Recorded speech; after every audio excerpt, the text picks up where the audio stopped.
ఆ ఇంట్లో పొద్దున లేచిన దగ్గర నుంచి చాలా హడావిడిగా ఉంది. ఆ ఇంట్లో దంపతులిద్దరూ చాలా హడావిడిగా పనులు చేస్తున్నారు.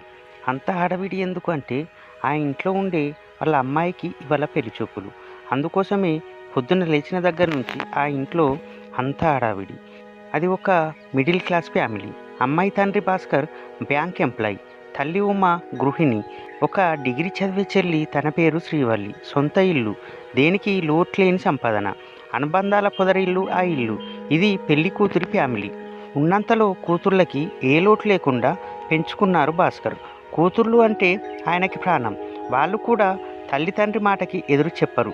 చిన్నప్పటి నుంచి ఎంత గారభంగా పెంచారో అంతే విలువలు కూడా నేర్పారు ఇద్దరికి.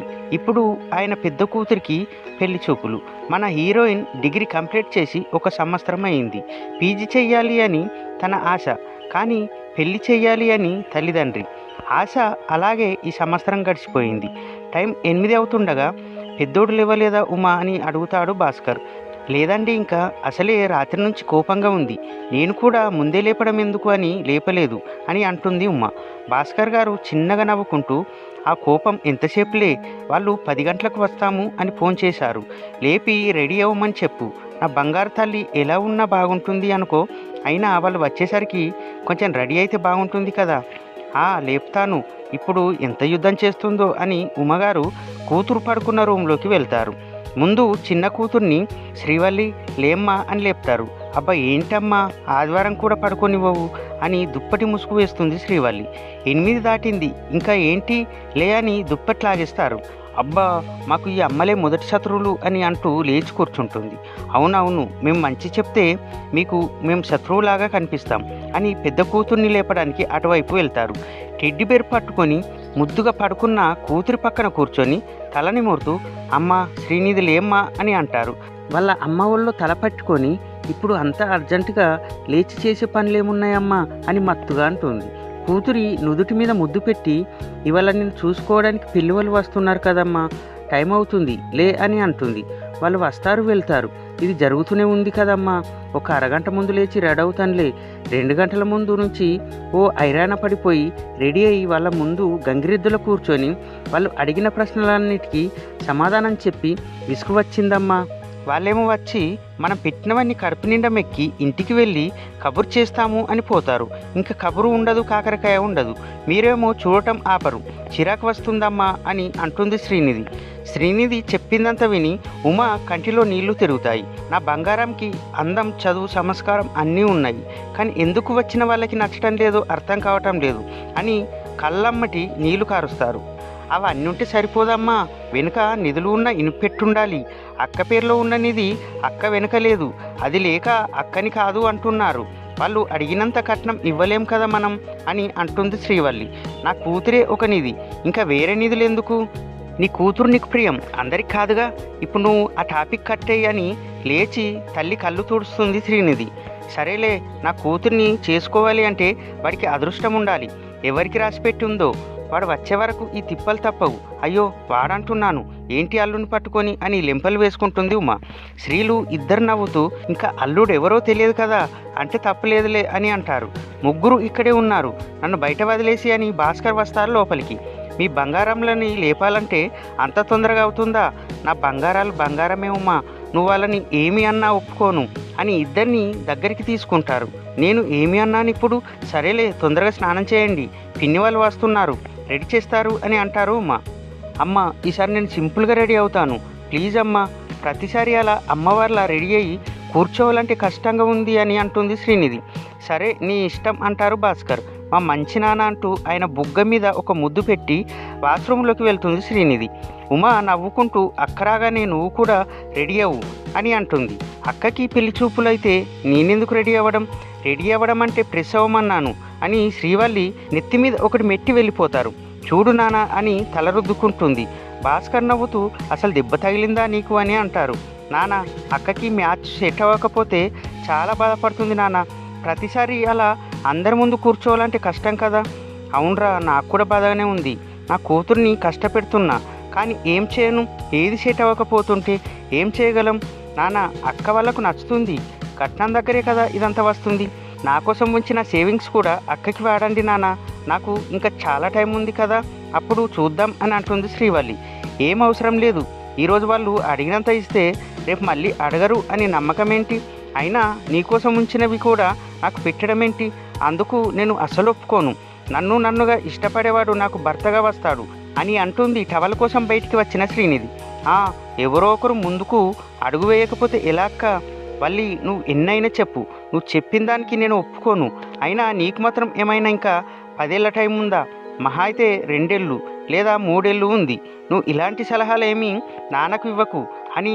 నాన్న, మీరు ఇలాంటి ఆలోచన ఏమైనా చేసినట్టు తెలిస్తే అసలు నేను పెళ్లి జీవితంలో చేసుకోను అని అంటుంది శ్రీనిధి.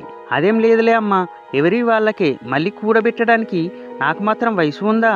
మీ ఇద్దరిని చూస్తే ముచ్చటగా ఉంది బంగారు తల్లులు, ఒకరి కోసం ఒకరు ఆలోచిస్తారు అని ఇద్దరిని సైడక్ చేసుకొని తొందరగా రెడీ అవ్వండి అని ఆయన వెళ్ళిపోతారు. శ్రీనిధి వెళ్ళి స్నానం చేసి వస్తుంది. నువ్వు వెళ్ళు వల్లి, స్నానం చేసిరా, నేను ఈలోపు రెడీ అవుతాను. అలాగే అక్క అని వల్లి వెళ్ళిపోతుంది. శ్రీనిధి సారీ తీసుకొని రెడీ అవుతూ, ఇలా రెడీ అయ్యి ఇంకా ఎంతమంది ముందు కూర్చోవాలి?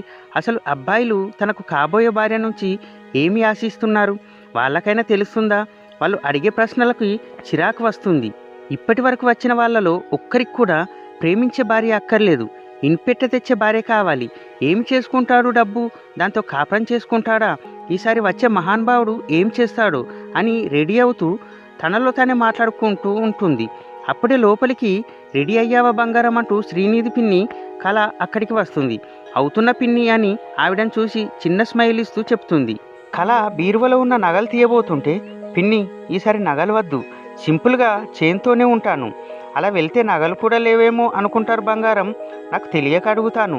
వచ్చిన వాళ్ళకి వాళ్ళ ఇంటికి వచ్చే అమ్మాయి కుటుంబాన్ని చక్కదిద్దుకుంటూ వాళ్ళ అబ్బాయిని ప్రేమగా చూసుకుంటూ ఉండే అమ్మాయి కావాలా, నగలు డబ్బు తెచ్చే అమ్మాయి కావాలా? అలా అని కట్నం ఎక్కువ పట్టుకు వెళ్ళే అమ్మాయిలు భర్తను ప్రేమగా చూసుకోరు అని కాదు. ఇక్కడికి రాకముందే మన స్తోమత తెలుసుకునే వస్తున్నారు కదా, మళ్ళీ ఇక్కడికి వచ్చాక ఆ బేరాలు ఆడటం ఏంటి? ఇంటికి వెళ్ళి కబురు చేస్తాము అని అనటం ఏంటి పిన్ని? అది అంతేరా, వాళ్ళకి కోడలతో పాటు కట్నం కూడా కావాలి. ఆశ అంతే. కొందరు మాకు అమ్మాయి గుణవంతరాలు అయితే చాలు అనుకుంటారు, కొందరు దానితో పాటు నువ్వు అన్నట్టు కట్నం ఎక్కువ వస్తే చాలు అనుకుంటారు. అయినా మనకి రాసిపెట్టి ఉంటే ఇవేమీ అడ్డు రావు, సంబంధం సెట్ అయిపోతుంది. చూద్దాం, ఈసారి వచ్చేవాడు నీ చెయ్యి అందుకునేవాడవుతాడేమో అని అంటారు కళ. ఇది నువ్వు తెస్తున్న సంబంధం కదా పిన్ని, అన్నీ ముందే చెప్పావు కదా. అవునమ్మా, మా పక్క ఇంట్లో ఉన్నవారి అక్కగారి అబ్బాయి వచ్చేది. అంటే ఆ బాబుగారి పిన్ని ఈ పాపగారి పిన్ని కలిసి ఈ సంబంధం మధ్యవర్తిత్వం చేస్తున్నారన్నమాట. చూద్దాం బాబు ఏమి చేస్తాడా అని అంటుంది శ్రీనిధి. శ్రీనిధి మొత్తం రెడీ అయ్యాక ఒకసారి చూసి, బంగారం చైన్ బాగాలేదు, చిన్న హారం వేసుకో సింపుల్గా. సరే నీ ఇష్టం పిన్ని అని బెడ్ మీద కూర్చుంటుంది. చిన్న హారం తీసి శ్రీనిధికి వేసి, పద టిఫిన్ చేద్దు అని అంటుండగా కళావతి అని అనుకుంటూ మళ్ళీ చుట్టేస్తుంది. అబ్బా, ఇంత గట్టిగా పట్టుకోకే, నా బోన్స్ అన్ని విరిగిపోతాయి. ఏంటి కళ, పెళ్ళిళ్ళ పేరయ్యా అయ్యావు, ఈ సంబంధం నువ్వే తెస్తున్నావంట, కొత్తగా మ్యారేజ్ బ్యూరో ఏమైనా పెట్టావా అని వల్లి అడుగుతుంది. అంత లేదులే వల్లి పాప, ఏదో మా పక్కనే తెలిసిన వాళ్ళు ఉంటే మాటలతో తెలిసి ఇలా ఫిక్స్ చేశా అంతే అని అంటారు కళ. నువ్వు చూసావా ఆ అబ్బాయిని? లేదు వల్లి, చూడలేదు. రాత్రి హైదరాబాద్ నుంచి బయలుదేరి పొద్దున్నే వచ్చాడు. అబ్బాయి పడుకున్నాడు, నేను ఇటు వచ్చేశాను అని అంటారు కళ. కనీసం పేరైనా తెలుసా? పేరు తెలుసు. అయితే ఆ మహానుభావుడి పేరు చెప్పు అని వల్లి అంటుంది. ఏమి పేరు అని నిధి కూడా ఆసక్తిగా చూస్తూ ఉంటుంది. అబ్బాయి పేరు వచ్చాక మీకే తెలుస్తుందిలే అని కళ అక్కడి నుండి వెళ్ళిపోతుంది. ఓయ్ కళ, ఇలా చెప్పకుండా వెళ్ళిపోతే పాపం తెలుసా అని వల్లి గట్టిగా అరుస్తుంది. పర్లేదు బంగారం, ఇప్పుడే తెలుసుకుంటే సర్ప్రైజ్ ఏమీ ఉంది, ఎదురు చూడడంలో ఉంది అసలు మజా అని కళ కూడా అరుస్తారు. ఎదురు చూడడంలో మజా కాదు పిన్ని, పెయిన్ ఉంటుంది అని ఈ మధ్య అర్థమైంది అనుకొని అద్దంలో తనని తను చూసుకుంటూ ఆలోచనలో పడుతుంది శ్రీనిధి. ఇప్పటికి చాలా సంబంధాలు వచ్చాయి, అందరూ అమ్మాయి బాగుంది అనేవారే, కానీ మిగతా విషయాలు మాట్లాడుకొని మేము ఇంటికి వెళ్ళి ఫోన్ చేస్తాము అని చెప్పి వెళ్ళిపోతున్నారు. తన తల్లిదండ్రికి వాళ్ళు ఫోన్ చేస్తారా లేదా అని టెన్షన్తో ఎదురు చూపులతో సరిపోయేవి. అలా 3 రోజులు చూడడం, తర్వాత ఇంకో సంబంధం కోసం చూడడం, ఇదే వాళ్ళకి ఒక డ్యూటీ అయిపోయింది అని వాళ్ళ బాధ చూడలేక నిధికి బాధగా ఉండేది. ఇదే అలవాటుగా అయిపోయింది గత 8 నెలలుగా. ఇప్పుడు వచ్చేవాడు ఎన్ని కళ్ళు పడతాడో చూడాలి అనుకుంటూ ఉంటుంది. అక్క దా టిఫిన్ చేద్దామని వల్లి పిలుస్తుంది. పద అని వల్లితో కలిసి హాల్లోకి వెళ్తుంది. నిధిని చూసిన తల్లిదండ్రికి బుట్టబొమ్మలా ఉన్న నా కూతుని కాదు అనుకున్న వాళ్ళే దురదృష్టవంతులు, చేసుకునేవాడే అదృష్టవంతుడు. ఎక్కడ ఉన్నాడో ఈ వచ్చేవాడికి అయినా అదృష్టముందా అని తృప్తిగా చూసుకుంటున్నారు కూతుర్ని. మరీ అంతగా చూడకండి, మీ దిష్టి తగిలేలా ఉంది అని అంటారు కళ. నిధి నవ్వుకుంటూ తండ్రి పక్కన కూర్చొని బాబాయ్ ఎక్కడ పిన్ని అని అంటుంది. వస్తున్నారా, పూలు పండ్లు తెమ్మని చెప్పి పంపించాను అని అంటుంది కళ. ఎందుకు, ఆల్రెడీ నానా తెచ్చారు కదా, తెస్తే తేకూడదు అని రూల్ ఏమన్నా ఉందా? సరే నా తమ్ముళ్ళు ఎక్కడ పిన్ని, వాళ్ళకి వాళ్ళ ఏదో ఎగ్జామ్స్ ఉంది, అది రాసి మధ్యాహ్నం నుంచి ఇటు వస్తాను అన్నారు అంటుంది కళ. ఉమా సొంత చెల్లెలు, ఇద్దరు దగ్గరలోనే ఉంటారు. కళకి ఇద్దరు ట్విన్స్ అబ్బాయిలు, ఇంటర్ అయిపోయింది. వాళ్ళ అమ్మ నాన్న ఊర్లో ఉంటారు. ఉమకి ఒక తమ్ముడు కూడా ఉన్నాడు, ఆయన ఊర్లో వ్యవసాయం చేస్తారు. అతనికి ఇద్దరు పిల్లలు, ఒక అబ్బాయి ఒక అమ్మాయి. వాళ్ళు చిన్నవాళ్ళు, భాస్కర్ గారికి ఎవరు లేరు. చిన్నప్పుడే తల్లి తండ్రి చనిపోతే ఉమ వాళ్ళ అమ్మ నాన్నే ఆయన్ని పెంచారు. ఉమ వాళ్ళ నాన్నగారి చెల్లెలు కొడుకే భాస్కర్. ఉమకి బావ అవుతాడు. వాళ్ళిద్దరికి చిన్నప్పుడే పెళ్లి అనుకోవడం వల్ల పెళ్లి చేశారు. కళ భర్త మనోహర్ బయటివారే, ఆయనకి ఆడపిల్లలంటే చాలా ఇష్టం. కానీ ఆయనకి ఇద్దరు మగపిల్లలు అవడంతో నిధి వల్లి అంటే ప్రేమ ఎక్కువ. ఇది నిధి వాళ్ళ ఫ్యామిలీ. మనోహర్ అప్పుడే లోపలికి వస్తారు. ఏంటి బాబాయ్, షాప్ మొత్తం కొనేసావా అని అడుగుతుంది వల్లి ఆయన చేతిలో ఉన్న కవర్ని చూసి. ఎక్కువ ఏం తేలేదురా అని అంటారు మనోహర్. ఎందుకు మనోహర్, ఆల్రెడీ నేను తెచ్చాను, మళ్ళీ నువ్వు అన్నీ మోసుకువచ్చావు, వెళ్ళేటప్పుడు మళ్ళీ మీరే తీసుకువెళ్ళాలి అని అంటారు భాస్కర్. వాళ్ళు కొంచెం ఎక్కువ మంది వచ్చేలే ఉన్నారన్నయ్య, అందుకే ఎందుకైనా మంచిది అని తెచ్చాను. పిల్లలు ఉన్నారు కదా, వాళ్ళే తింటారులే అని అంటారు మనోహర్. ఎక్కువ మంది అంటే ఎంతమంది ఉన్నారు బాబాయ్, అయినా పెళ్లి చూపులకి పెళ్ళికి వచ్చినట్టు వస్తున్నారు అని అంటుంది వల్లి కాసేపు నువ్వు మాట్లాడకు అని మనోహర్కి టిఫిన్ తెచ్చి ఇస్తారు ఉమ్మ. ఇవి కూడా అని సరదండి వదిన అని ఆ కవర్స్ అన్ని ఉమకి ఇస్తారు. వల్లి వాళ్ళ బాబాయ్ పక్కకి చేరి, బాబాయ్ అబ్బాయి పేరు నీకు తెలుసా అని అడుగుతుంది. తెలుసు బంగారం, మీ పిన్ని చెప్పలేదా అని అంటాడు. ఆహా సర్ప్రైజ్ అని అంటుంది. వాళ్ళు వచ్చాకే తెలుసుకో అని అంటుంది. నువ్వు చెప్పు బాబాయ్ అని చిన్నగా అడుగుతుంది. కళకి వల్లి ఎందుకు మనోహర్ పక్కకి చేరిందో తెలుసు కనుక చెప్పొద్దు అండి అని అంటుంది.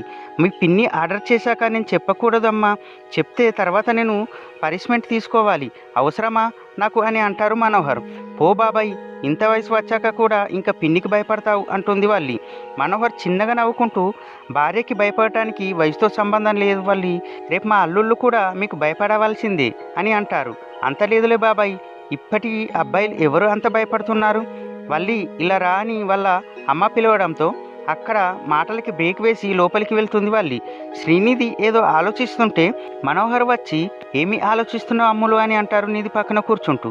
ఏం లేదు బాబాయ్, ఏమీ ఆలోచించకు, ఇదంతా ఒక పద్ధతి అంతే, నిన్ను చేసుకునే అదృష్టం వదులుకున్న వారికి లేదు, వాళ్ళు ఒక నిధిని కాదు అనుకున్నారు అంతే, అది పట్టించుకోనవసరం లేదు అని అంటారు మనోహర్. అసలు వాళ్ళ గురించి నేను ఆలోచించడం లేదు బాబాయ్, కానీ నాన్న అమ్మ గురించే బాధగా ఉంది. ఇలా సంబంధం వచ్చి చూసి వెళ్ళి ఏం చెప్పరు, ఎదురు చూసి బాధపడుతున్నారు, అందుకే కొంచెం బాధగా ఉంది. అదేం లేదులే, నేను నాన్నతో మొన్న మాట్లాడాను, నువ్వు వాటి గురించి వదిలేయి. అసలు ఇప్పుడు వచ్చే మహానుభావుడు ఏం చేస్తాడో ఈసారి నేనే గట్టిగా మాట్లాడాలి అని నిర్ణయం తీసుకుంటుంది నిధి.